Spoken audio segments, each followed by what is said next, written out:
श्रीवत्सवंशकलशोदधिकौस्तुभस्य श्रीवासराघवगुरोस्तनयं ततश्च विद्या अवाप्य विबुधोत्तमतां दधानं पूर्वे सदा हृदि गुरुं करुणाकराख्यं लक्ष्मीनाथसमारम्भां नाथयामुनमध्यमाम् अस्मदाचार्यपर्यन्तां वन्दे गुरुपरम्पराम् यो नित्यमच्युतपदाम्बुजयुग्मरुक्मव्यामोहतस्तदितराणि तृणाय मेने अस्मद्गुरोर्भगवतोऽस्य दयैकसिन्धोः रामानुजस्य चरणौ शरणं प्रपद्ये माता पिता युवतयस्तनया विभूतिः सर्वं यदेव नियमेन मदन्वयानाम् आद्यस्य नः कुलपतेर्बकुलाभिरामं श्रीमत्तदङ्घ्रियुगलं प्रणमामि मूर्ध्ना भूतं सरश्च महदाह्वय भट्टनाथ श्रीभक्तिसारकुलशेखर योगिवाहान् भक्ताङ्घ्रिरेणु परकाल यतीन्द्र मिश्रान् श्रीमत्पराङ्कुशमुनिं प्रणतोऽस्मि नित्यम् श्रीमान् वेङ्कटनाथार्यः कवितार्किककेसरी वेदान्ताचार्यवर्यो मे सन्निधत्तां सदा हृदि. Let us have a very quick recap of what was covered in the previous lecture. We saw about how Vishvaksena taught Nammalvar. Correct? Senesha Swayamagamya, we saw the shloka.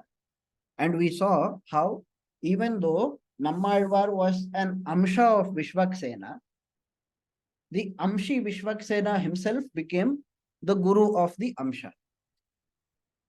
We saw about that.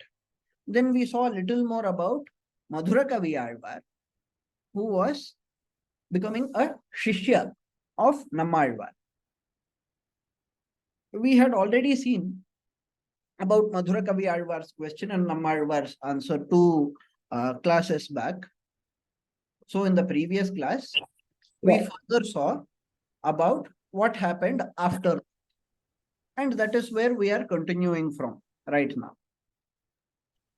So, Nammalvar composed 4 different works which are considered to be equivalents of 4 different Vedas. Why? Because they teach the same message of the respective Vedas. What did Nammalvar compose? He composed Tiruviruttai, which is a summary of Rig Veda. This has 100 songs.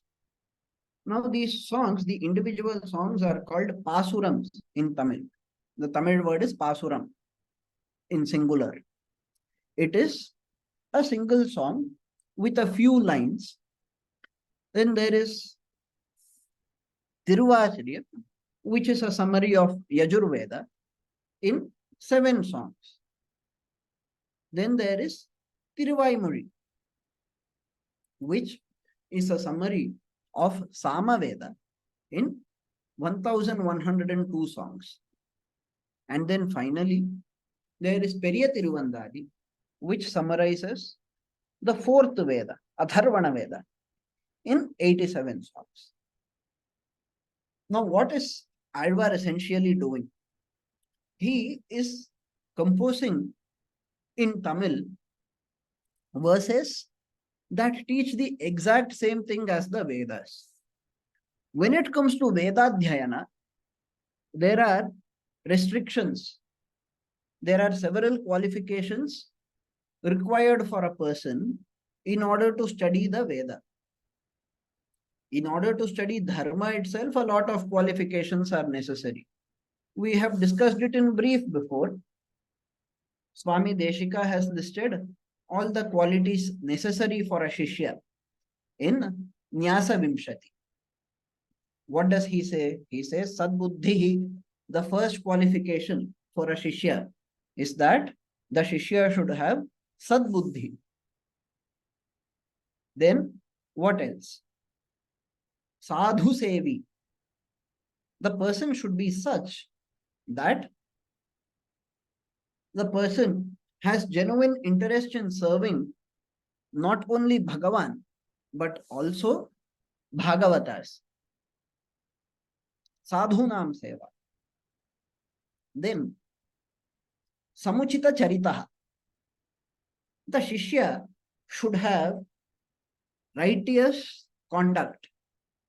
The Shishya should follow Dharma Shastras properly as much as possible. As much as the person knows, they have to follow. He or she has to follow as much as they know. Remember, we are talking about qualifications required before becoming a formal Shishya. Then, Sadbuddhi Sadhu Sevi Samuchita Charita Tattva Bodhabhilashi.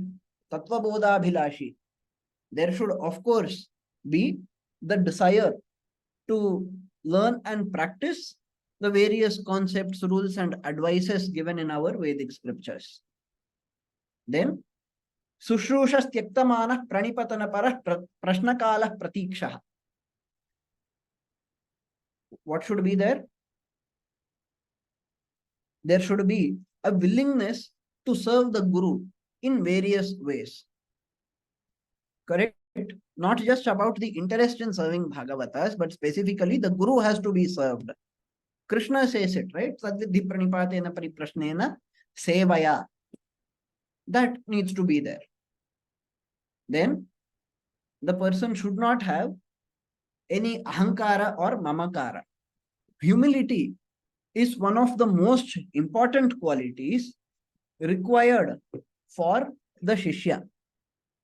The Shishya, if the Shishya lacks humility, they would not be interested in believing the words of the Guru. It would end up becoming a huge apachara. They might think they know everything. Oh, what is he saying? This is no big deal. I can find out more. Let me Google and find out. What will they find out? False knowledge. Even if they find out correct knowledge, it will not help them. Yesham Guru Kripa Nasti Adogachanti Parvati, said Shiva. Lord Shiva told Parvati in Padma Purana. Yesham Guru Kripa Nasti.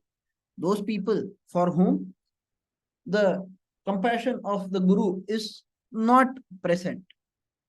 Where do you have compassion of Guru? Wherever you have Guru Sambandha, you have Guru Kripa. Adhokachanti. They fall down. They cannot ascend spiritually.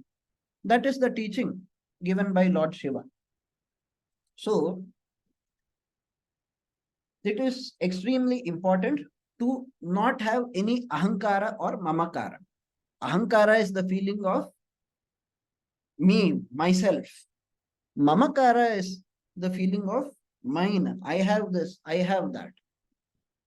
Both the feelings should be absent. In fact, the Alvar himself has composed a Pasuram, a song in which he starts by saying that we should not have ahankara and mamakara. But how does he present it? He presents even those words as tvankara and tavakara. He says, Neer Numad. Why? Because Nammalvar had that much repulsion towards ahankara and mamakara. So much repulsion that it is not just the quality that he hated the word itself. Not wanting to use the word, he intentionally used neer instead of nan. Neer meaning you. So he says you and your instead of I and my. And then he says you should forego those feelings. That was the greatness of Nammalvar. And he has also taught this. But anyway, so what other quality should be there for the Shishya? Lots of qualities are there. Sushrusha Tyaktamanaha Pranipatana Paraha. The Shishya should be willing to immediately fall at the feet of the Guru. How? Dandavat. Like a danda, like a stick. You keep a stick vertically, what happens? It immediately falls down. 90 degrees it turns. In the same way, when you see the Guru, you have to immediately fall at his feet. And it is not just the action of falling at the feet. The action is, of course, there. But more importantly, it is the bhava. Krishna has also talked about it, correct? He said, pranipatena. In that shloka that I cited from the 4th chapter, he says pranipatena, by falling at the feet of, that is the literal meaning of the word. But what do we understand from it? We understand that there is a level of surrender that is performed towards the Guru. Then what else do you need? Prashnakala pratiksha. The person should wait for the appropriate time to ask questions. This is taught in the Dharma Shastras, because in the former part of the Vedas, it has already been said. Everything that Deshika has presented in the shloka is already there in the Vedic scriptures. He has only compiled them all and given us a list. Therefore, this list is cited by plenty of people, be it the Shishya Lakshana Shloka or Guru Lakshana Shloka, Siddham Sat Sampradaya, that shloka. Both the shlokas are cited across all sampradayas by people. Swami Vedanta Deshika composed it. But you can see Sringeri Shankaracharya citing it. You can see the Vallabha Acharyas also citing it. When they teach their Shishyas, they teach the Lakshana by taking this reference. So we should be thankful to Swami Vedanta Deshika for teaching all of these qualities. But why are we looking at those qualities? I will tell you very soon. We are supposed to look at Nammalvar and his works, but we suddenly jumped off to the qualities required for a Shishya. Pranipatana paraha prashnakala pratiksha. You should wait for the appropriate time to ask the questions. This is called pariprashna. That is what Krishna has mentioned as pariprashnena. Pariprashnena means you have to wait for the appropriate place and time, and you should ask the question in an appropriate manner. Asking in a humble manner is also very important when we desire to learn. When we ask just like that void of respect, it means we are unfit to learn. Kartikeya teaches this to Shiva. The great Shiva, who already knows everything, is taught by his son. Kartikeya is asked by Shiva, why did you punish Brahma? Kartikeya says, I punished him because he forgot the meaning of Pranava. Shiva asks him, oh, do you know the meaning? Kartikeya says, yes, I know. Then Shiva tells, oh, if you know it, then tell me. Kartikeya says, if I tell you, that means you are my student and I am your teacher. Behave like a student and I will tell you. Of course, it is a Leela. But what does it show? It shows that if you want to learn proper Vedic knowledge, you have to show that Shishya Lakshana. And Shiva shows it there. Although it is a Leela, he still does it. Why does he do it? Does he gain anything from it? No. He does it so that other people learn. The people on earth learn how to behave as a Shishya. How important it is that even though his own son is saying, and even though he already knows it, he still pretends to be a Shishya to listen to it. Anyway,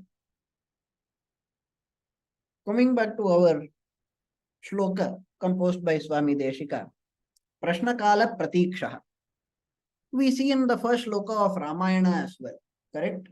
Tapasvadhyaya niratam, tapasvi vagvidambaram, naradam paripapracha. That word paripapracha, what does it mean? It means he asked in the most appropriate manner. So we should do that. We shouldn't disturb as and when we desire. Let me call my guru at 3 a.m. No, it is wrong. You should contact at the appropriate time in an appropriate way. You should speak and ask in a very humble way. That is how it should be done. But for doing all of these, one more thing is required. You need a calm and composed mind. Shantaha. Shantodanto nasuyusharanamupagata shastra vishwasashali shishyah praptah pariksham kritavidabhimatam tatvata shikshaniyaha. So, Deshika says, you should have a calm and composed mind. Then, you should have a focused mind that does not think in unwanted ways, that does not wander away, that does not think about unwanted things. You should be able to control your mind in a focused manner. Then, anasuyuhu, you should not have jealousy. Then, sharanam upagataha, you should display in a humble manner your eagerness to learn. How humble? The way a person who has surrendered shows that way. Why? Because you should literally surrender to the Guru. Shastra Vishwasa Shali, the most important quality. You should have faith in the scripture. If you wish to study the Shastras, you should have faith in the Shastras. If you do not have faith in the Shastras, you should not be taught. Manu says in Manusmriti, in the second chapter, Manu says that if you teach the unqualified person, it would be absolutely useless. Like an elephant made of wood, how useful would that elephant be? It's a great elephant, but it's made of wood. What will you do with it? Nothing. There is no point in having an elephant made of wood. You would rather have it as trees or logs. He also gives a number of other comparisons to talk about people who do not learn the Vedas properly. Brahmanas who should study the Vedas properly, it is their duty to study. But if they do not study, how useful are they? They are like the wooden elephant. What could such Brahmanas do? Those who today, due to various reasons, they are unable to undergo Vedadhyayana properly. Vedadhyayana is a very difficult thing. It is not as though you join a class and you immediately learn and master the Veda. It doesn't happen that way. Plus, most people who teach the Vedas also do not know the meanings. What would you do then? How would you escape the great sin, which would eventually lead to loss of Brahmanatva itself? You could get out of it by studying the works of Swami Nammadvar. It would give you the same knowledge that the Vedas have given. Of course, it is a duty to study the Sanskrit Vedas. But if you are unable to study it for some reason, you could very well study this. Moreover, now getting back to the shloka, Shastra Vishwasa Shali, we said. Why? Because you cannot pour the holy water of Ganga into the sewage, correct? You cannot pour it into some industrial waste. Ganga is holy. How should you treat it? In the same way, scriptural knowledge is holy. It should be taught only to people who have faith and people who are qualified. The qualifications are what we are talking about. Faith is one of the qualifications. If you teach to people who do not have faith, what will happen? They will start misinterpreting as they please. We have seen plenty of people doing that. When Sheldon Pollock says that younger brothers were treated like slaves in India, that is obviously an incorrect statement. Younger brother behaves like a slave. Lakshmana behaves like a slave of Rama. Why? Not because Rama makes him behave that way, but because Lakshmana willingly does it. Of course, Sheldon Pollock admits it. In his translation on the individual verses, he is doing a beautiful job.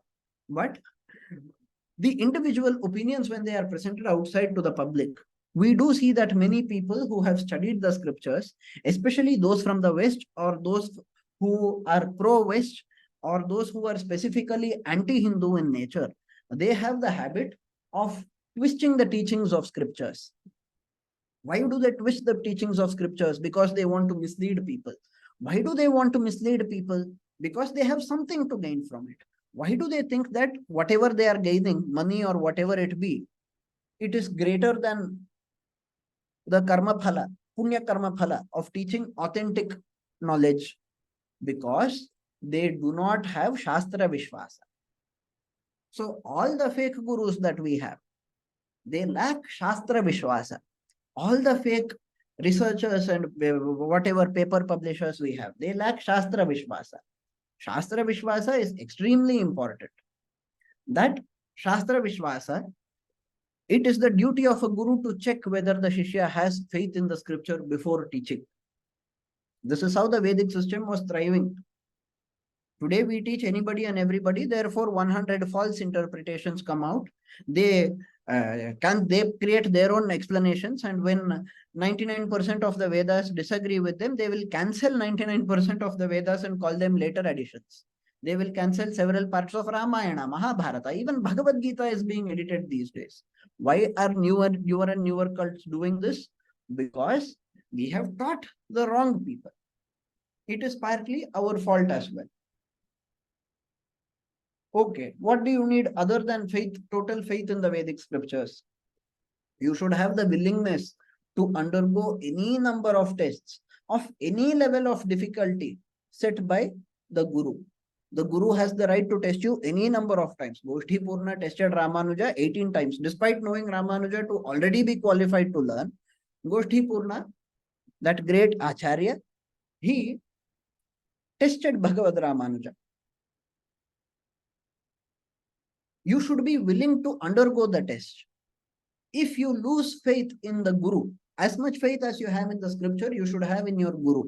If you lose faith in your Guru when you are being taught, if you think, why is he torturing me or why is he very rude? It means you are not fit to be a Shishya. And finally, you should also have a sense of gratefulness to the Guru. He is showing you the path towards moksha. He is teaching you the divine scriptures. This gratefulness should remain even after everything has been learned from the Guru. Yes, I have learned everything. Now I can stop respecting the Guru. No, he is still Guru. You are still Shishya. All of these qualities are required for a Shishya. Now, how many such Shishyas can we find? Is it easy to find? Is it easy to test? It is not easy to test. It is not easy to find. What can we do then? Today, in this Kali Yuga, 15 different qualities are prescribed by scriptures themselves and they have been listed by Deshika. Such a person is fit to be accepted as a Shishya. That is what he has said. Shishya prapta pariksham krutavidabhimatam tatvata shikshaniya. That Shishya is shikshaniya, fit to be taught. But is it so that we find such people everywhere? Even we might not have the complete knowledge. Look at a neutral person. That person will say, I haven't even studied the scripture. How can you expect me to believe it? How do we deal with such people? We deal with such people by teaching the meanings of scripture instead of the exact scripture. Teaching a simpler version of the scripture instead of the exact scripture. All of that can be done through Tiruvirittai, Tiruvasiriyam, Tiruvaimozhi, Periya Tiruvandari. In the context of Veda, we could do this. Learning the Vedas, I believe it was said in the previous class also. There is a restriction on who can learn the Veda. There are more qualifications required. For learning scriptures from a Guru, 15 qualities have been listed. Then, if it is to be the Veda that is studied, there are further qualifications required. Again, a majority of people are going to fail. But if we are to study the works of Swami Nammalvar, we do not have to worry about it. So, we call this as Dravida Veda for the reason that it is teaching the same things as the Vedas in the Dravidian language, and further, it is going to give the same phala of learning the Vedas because it is teaching the same meaning. In the background, you can see the first verse. Uyarvara Uyarnala Mudayavan Yavanavan. Mayarvara Madinalam Arulinan Yavanavan. Ayarvarum Amarargal Adipadi Yavanavan. Tuyararu Sudaradi Turudu Eruyan Manane. This is talking directly about Parabrahman. It directly describes the Parabrahman rather than going through the tricky statements of Vedas, which at one place they say in one manner. At one place they talk as though Parabrahman is useless. At another place they say Parabrahman is the greatest. How do we understand it? Do we say Veda is contradicting itself? They do not contradict themselves. They have only one message for us. What is that message? We learn it through Tiruvaimozhi. So, we are able to get clarifications as well on what the Vedas have taught by studying these works. That is the greatness of it. Of course, it is in Tamil. Those who do not know Tamil will not be finding it very easy, might not be finding it very easy.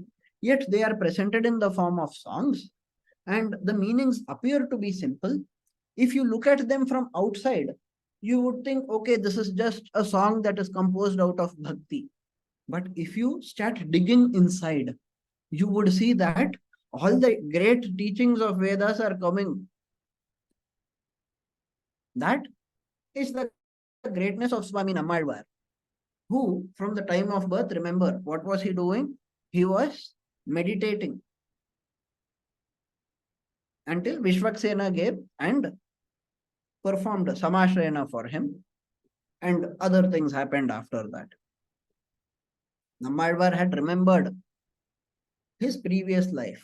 He had knowledge from his previous life, which many others wouldn't have. He was blessed to have it. We are not blessed to have it. What can we do? The best that we can do is follow the teachings of Swami Nammalvar. Now, there are a number of things that are described by his works. Thiruviruttam especially describes the Varaha Avatara and Varaha Charama Shloka. The Veda also talks about Varaha, but I'm not saying that Thiruviruttam describes only about Varaha and Varaha Charama Shloka. We are giving the highlights. It talks about Varaha Bhagavan and the famous Varaha Charama Shloka that I have cited so many times. Sthite Manasi Susvaste. That shloka. Then Tiruvacharya is going to teach Tattva, Hita, Purushartha. These three, Tattva, Hita, Purushartha. All the tattvas that are there, all the hitas that are there, and the purusharthas, the four purusharthas, how are we going to follow? What do they really mean? How should we go from one to another? All of that is done by talking about the supremacy of Bhagavan. It talks about the paratva of Bhagavan. It describes Bhagavan as well. It says he is Ananta Shayana. He is reclining on Ananta Shesha. And he looks in this manner. You picture him. It tells you how to picture him that. And then it says that is the supreme being. And he gives the greatest purushartha, moksha. For that you need dharma, artha, kama. For that you should know tattva and hita. So all of that is covered. In how many verses? Remember, just 7 songs. That is his greatness. Then there is Tiruvaimozhi. It is the most celebrated work of the Alvar. It is the longest as well. We saw it, right? There are 1102 songs, 1102 songs in Tiruvaimozhi that were composed by him. It is among the most prominent parts of the Divya Prabandha. It is extremely important. It teaches Vishishtadvaitha. It teaches pretty much everything in Vishishtadvaitha. And it teaches about Artha Panchaka. Artha Panchaka, what is Artha Panchaka? Does anybody remember? Artha Panchaka is about 5 different things that need to be known by us. One is ourselves, that is Jivatma. What is the nature of the Jiva? Another is that of the Supreme Being, Paramatma. What is his Swarupa? We have to understand that. Then, what is the Purushartha? The goal, what is the purpose? Okay, I am a Jiva, what should I do? I have to follow the Purusharthas and attain Bhagavan. Okay, for that, what is the way? What is the Upaya? That is another inside the Artha Panchaka. And then finally, when I am practicing the Upaya, the way to attain Paramatma, the way to attain moksha, there could be virodhis who stop me from achieving what I want to. Yes, I want moksha. Everybody wants moksha. Who will say no to moksha? You describe moksha to people, they will say, yes, I want it. But how many people really try? And how many people try properly? Hmm? Krishna says in Bhagavad Gita, so many people try. Manushyanam sahasreshu kashchit yatati siddhaye yatatamapi siddhanam kashchin mam vetti tatvatah.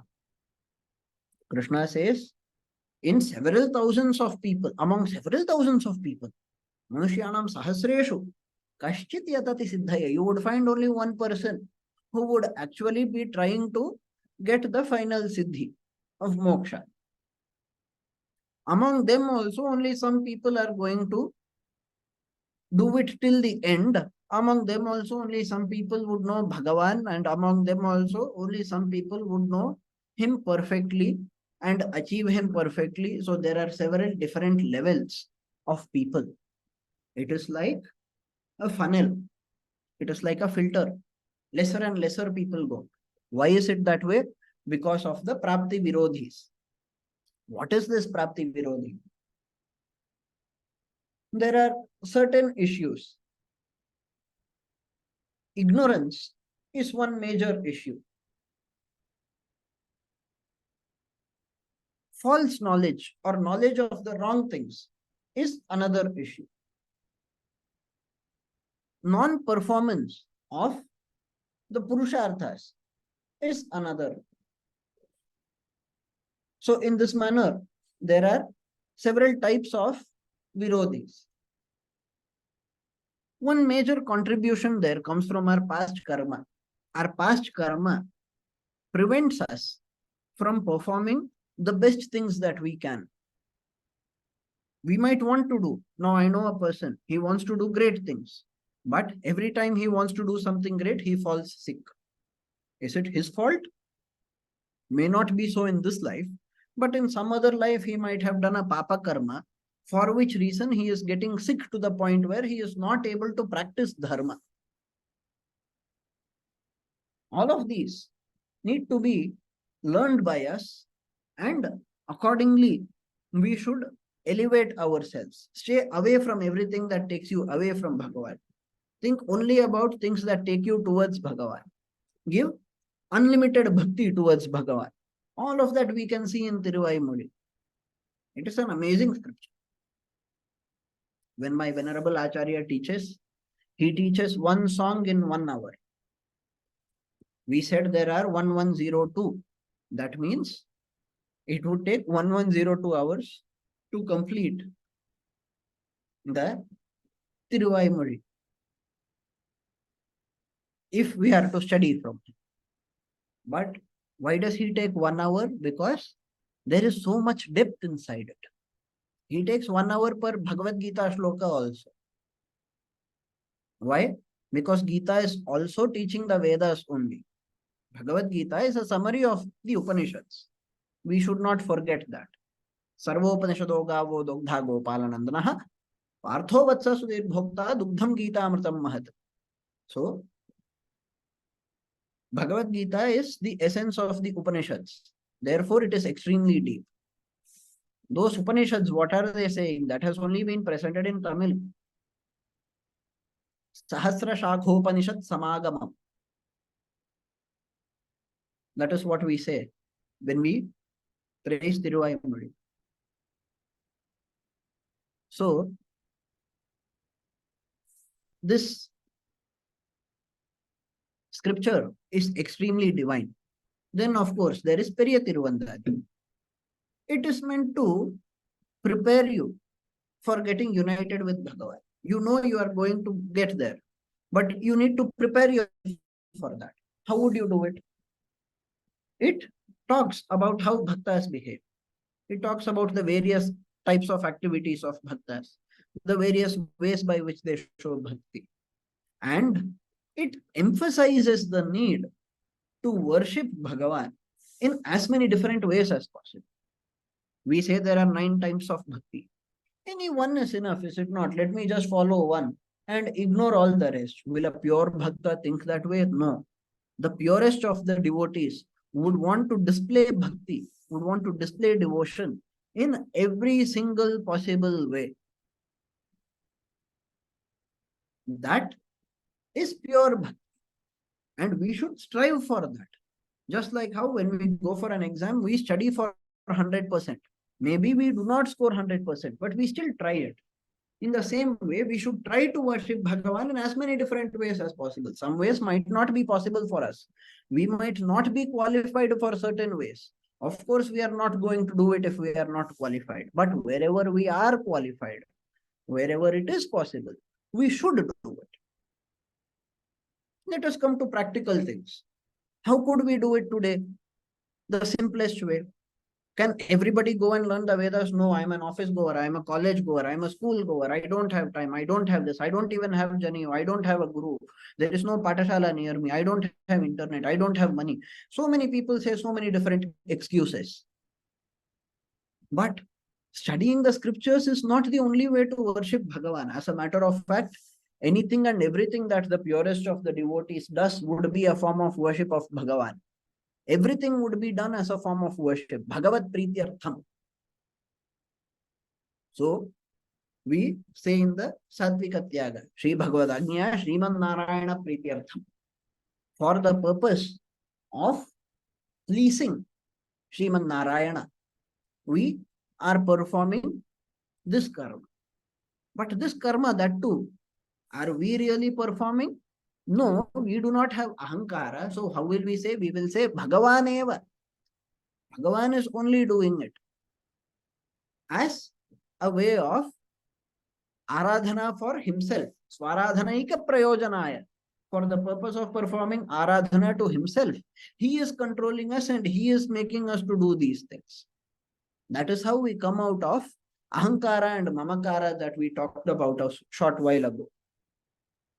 What else could we do? It is not necessary to become a scholar of the scriptures. Of course, there is a great problem today. Most people, most Veda Pathashalas have lost students. Many Veda Pathashalas themselves have been lost. There are deficiencies everywhere.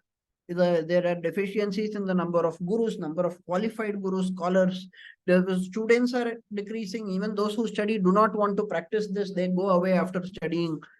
So there are so many issues. Yes, we need to increase it. However, it is not necessary for every single person to study every single thing and become a scholar. But do you know what is 100% necessary? It is bhakti. Bhakti is 100% necessary for everybody. Without bhakti, there is no improvement. And therefore, you have to show bhakti in as many different ways as possible.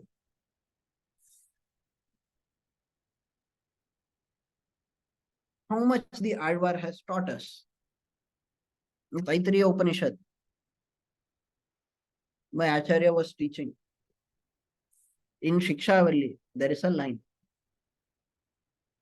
Prativeshosi pramapahi pramapadyasva.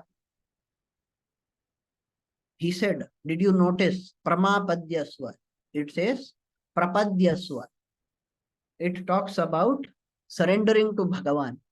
The Vedic way of saying prapadyasva, pramapadyasva, mapa.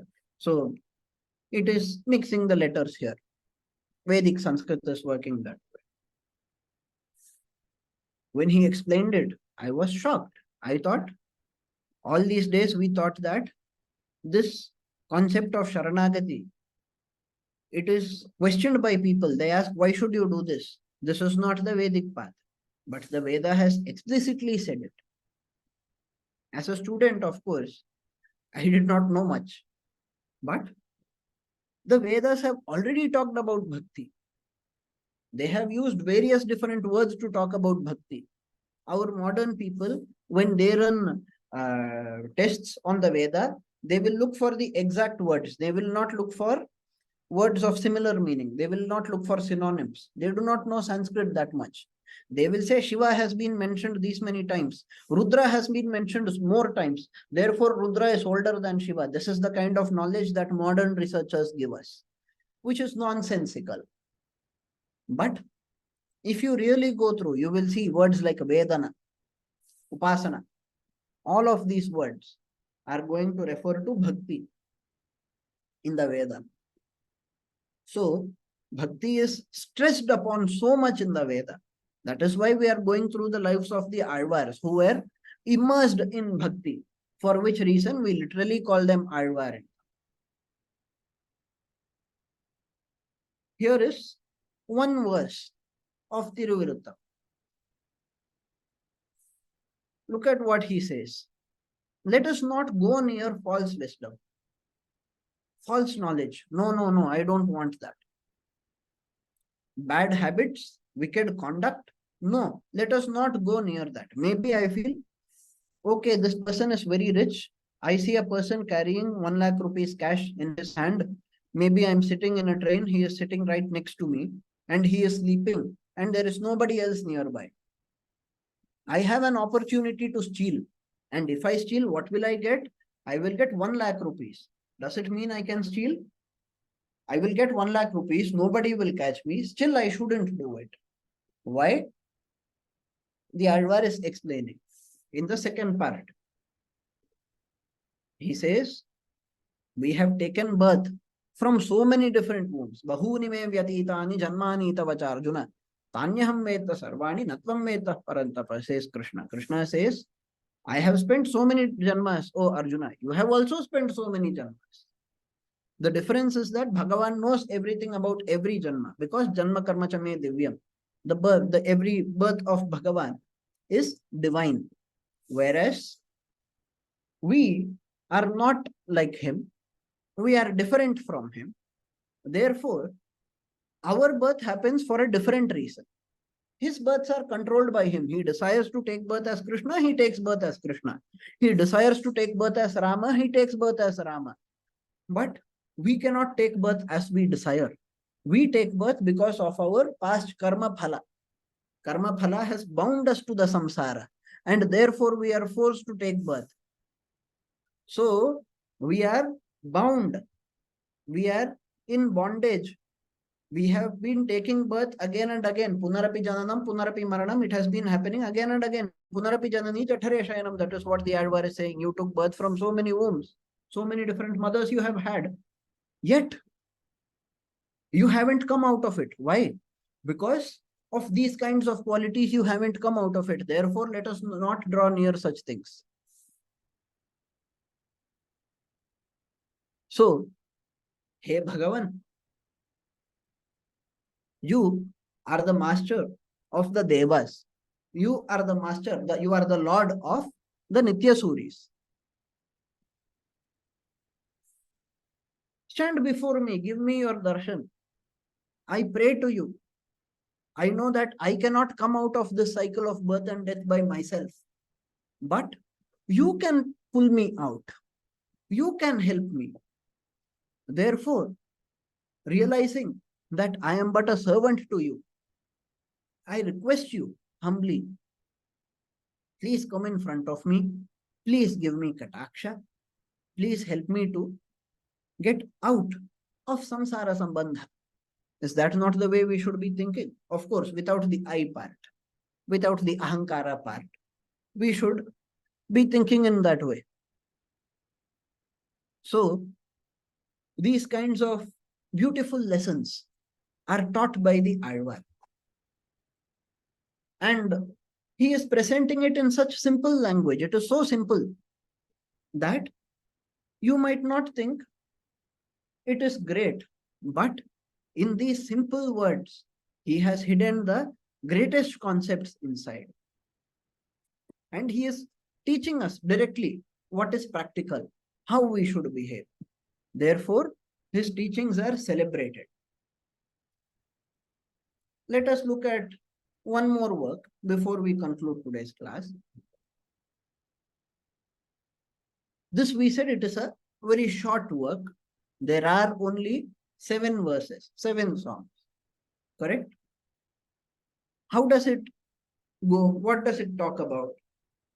It says Bhagavan is the Swami of everybody. He is the Lord of all the worlds. He is the master of everybody. He is the father of Brahmadeva also. The creator was also created by the uncreated creator. Who is that uncreated creator? Ajayamano bahudha vijayate. That person is Paramatma. What does he look like? Where does he lie? Can you identify him? How would you identify him?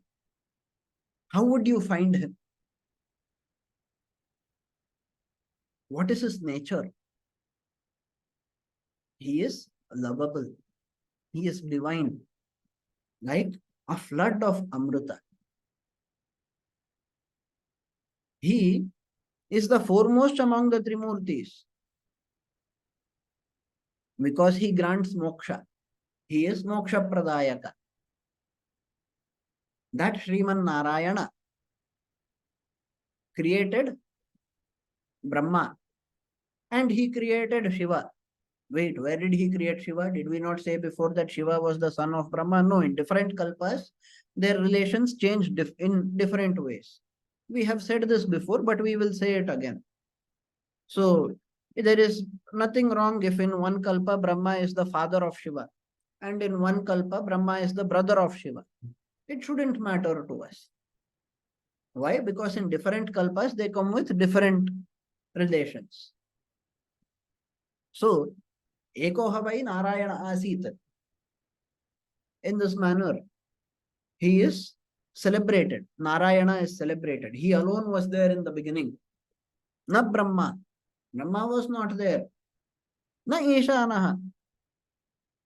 Isha was not there. Who was there at that time? Narayana was there. The Veda praises him that way. It says, he alone was there in the beginning. And the Puranas also further say that Brahma was born from Vishnu. And that is taught by the Alvar. But remember, he created Brahma. If we say that Shiva is Brahmaputra, and therefore Shiva was created by Brahma, we should remember there that as the Antaryami of Brahma, as the Veda has said, that Narayana, where is Narayana? He is everywhere. Antar Bahishya Tatsarvam Vyapya Narayana Sthitaha. That is what the Veda says about Narayana. As he is everywhere, as the Antaryami of all, inside everybody. And he is Sarva Niyamaka. He is the controller of everybody. Correct? Bhutanam Ishvaropi San, says Krishna. And we see even in Mahabharata, when Bhishma is teaching Yudhishthira, what does he say? Anadinidanam Vishnu, Sarvaloka Maheshwaram, the great controller of all the lokas. That great controller, he controls. What do you mean by controller of loka?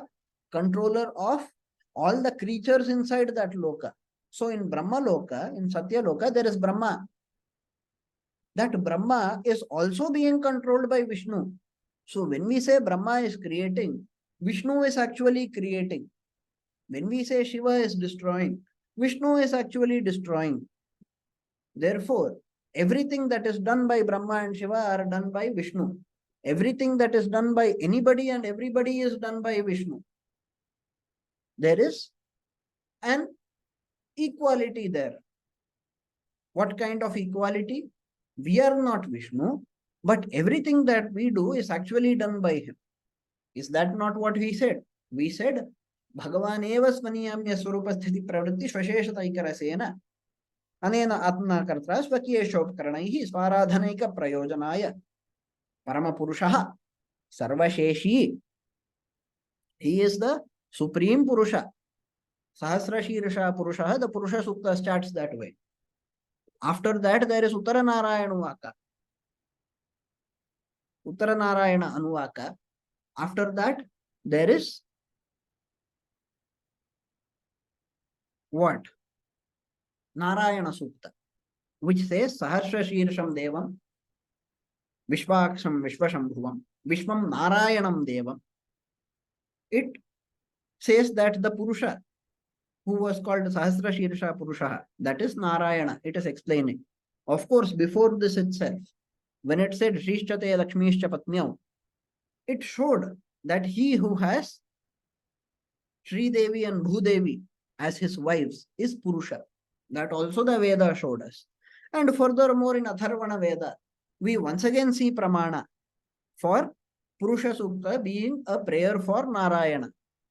We find another Pramana in the Smritis also. But let us not go there. We are not interested in proving anything here.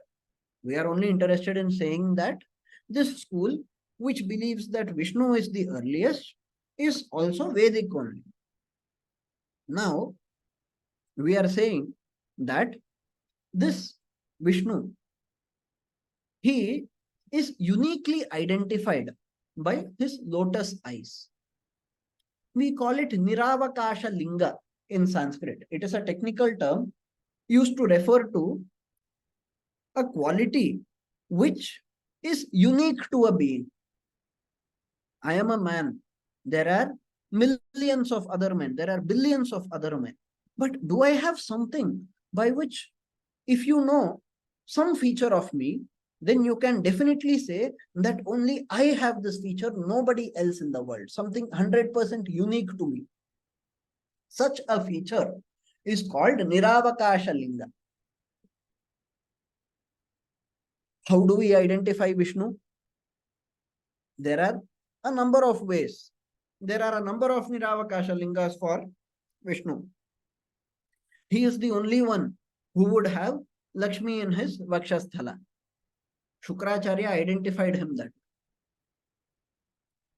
He is the only one who is presented as having lotus eyes.